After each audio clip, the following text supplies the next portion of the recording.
Hello guys, हाजिर हो reborn supreme डांटियन का एक और नया एपिसोड लेकर। वीडियो पसंद आए तो वीडियो को लाइक और चैनल को सब्सक्राइब करना ना भूलिएगा। दोस्तों, बैकग्राउंड में थोड़ी सी नॉइस आएगी, प्लीज़ उसे इग्नोर कर दीजिएगा। चलिए वीडियो शुरू करते हैं।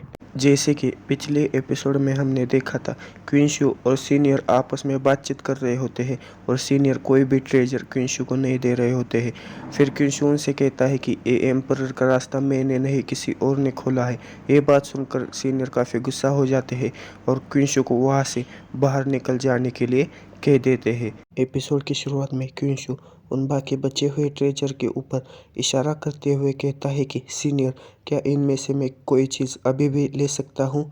ये बात सुनकर सीनियर क्विंशु से कहता है कि रूल्स को कभी भी चेंज नहीं किया जा सकता, तुम इनमें से किसी भी एक चीज़ को ले सकते हो। फिर क्विंशु उस सीनियर से पूछता है कि आखिर ये ट्रेजर्स की क्या खासियत है। फिर वो सीनियर क्विंशु से कहते हैं कि तुम इस चाबी को चूज़ करो। फिर सीनियर उस चाबी को अपने हाथ में लेकर आते हैं और क्विंशु से कहते हैं कि ये चाबी किसी मिस्टीरियस ओरिजिन की है और ये गॉड रिलम को भी खोल सकती है। फिर वो सीनियर अपने मन में कहते हैं कि ये जो चाबी है वो काफ़ी वैल्यूएबल चीज़ है, लेकिन जैसे इस लड़के की पर्सनैलिटी है एक चालाक लोमड़ी की जैसे, उसकी वजह से ये लड़का मेरे बातों पर विश्वास नहीं कर पाएगा और मैं इसे बेवकूफ़ बनाकर उससे वो चाबी वापस ले लूँगा। लेकिन जैसा सीनियर सोचते हैं उससे उल्टा हो जाता है।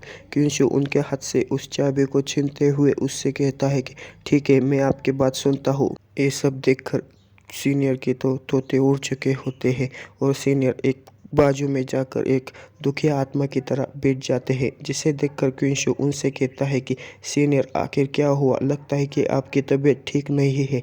ये बात सुनकर सीनियर उससे कहते हैं कि कोई बात नहीं, मैं थोड़ा सा थका हुआ हूँ, तुम अब यहाँ से जा सकते हो। फिर क्विंशु वहाँ से मुड़ जाता है और सीनियर से कहता है कि सीनियर, अभी भी एम्परर का रास्ता आगे तक है, इसलिए मैं आगे बढ़ना चाहता हूँ। अगर आगे आपके जैसे भी लोग मुझे मिलेंगे तो मेरा बहुत बड़ा नुकसान हो जाएगा। ये बात सुनकर सीनियर काफ़ी गुस्सा हो जाते हैं और क्विंशु उनके पीछे से भागने लगता है, लेकिन सीनियर अपना किसी तरह का अटैक इस्तेमाल करते हुए क्विंशु को हवा में उड़ा देते हैं और के चिल्लाते हुए उससे कहते हैं कि अभी के अभी यहाँ से निकल जाओ। फिर सीनियर क्विंशु को गया हुआ देखकर वहाँ से टेलीपोर्ट होकर सीधा उस पत्थर के सामने आ जाते हैं जहाँ पर क्विंशु का नाम लिखा हुआ आया था। फिर सीनियर उस पत्थर की तरफ देखते हुए कहते हैं कि कितना अजीब बच्चा है, ये सिर्फ इस एम्परर के रास्ते पर आया ही नहीं बल्कि पहली बार आकर उसने इस लिस्ट में अपना नाम भी दर्ज करवा दिया।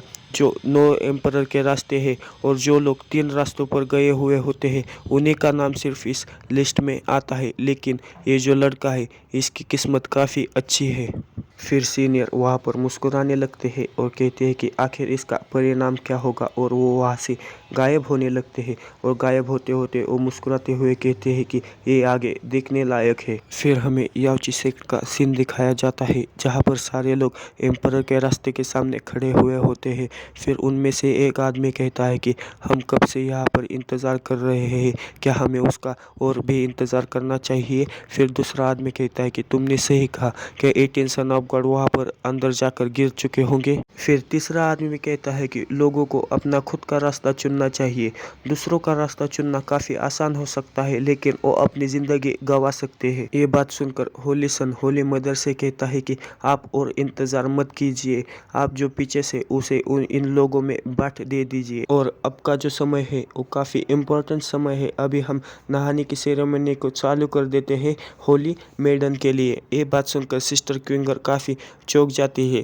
फिर होली मदर कहती है कि ये जो मेड है 18 सन ऑफ गॉड की, ये काफ़ी समय से यहाँ पर खड़ी हुई है और मुझे डर लग रहा है कि यहाँ पर अनपेक्षित घटना ना घटे। फिर बाई कहती है कि ये सिर्फ एक एम्परर का रास्ता है, आखिर यहाँ पर क्या हो सकता है। फिर बाई होली मदर की तरफ घूम जाती है और हंसते हुए उससे कहते हैं कि अभी तक वो बाहर नहीं आया है, इसका मतलब वो अंदर मज़े कर रहा होगा।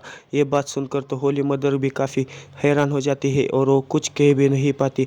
फिर वो वहाँ पर खड़े हुए लोग कहते हैं कि ये जो लड़की है इसका जो टैलेंट है उसे कभी भी नापा नहीं जा सकता और ये पूरी तरह से एरोगेंस से भरी हुई है। फिर दूसरा आदमी कहता है कि तुम अब भी 18 सन ऑफ गॉड की चापलूसी कर रहे हो। फिर एक नीले बालों वाला लड़का बाई से कहता है कि आज के बाद 18 सन ऑफ गॉड मारा जाएगा। ये बात सुनकर वहाँ पर खड़े हुए लोग काफ़ी ज़ोर ज़ोर से हंसने लगते हैं और उछलने लगते हैं। फिर यून दाव से कहती है कि दाव, ये क्युनशु का अंत है।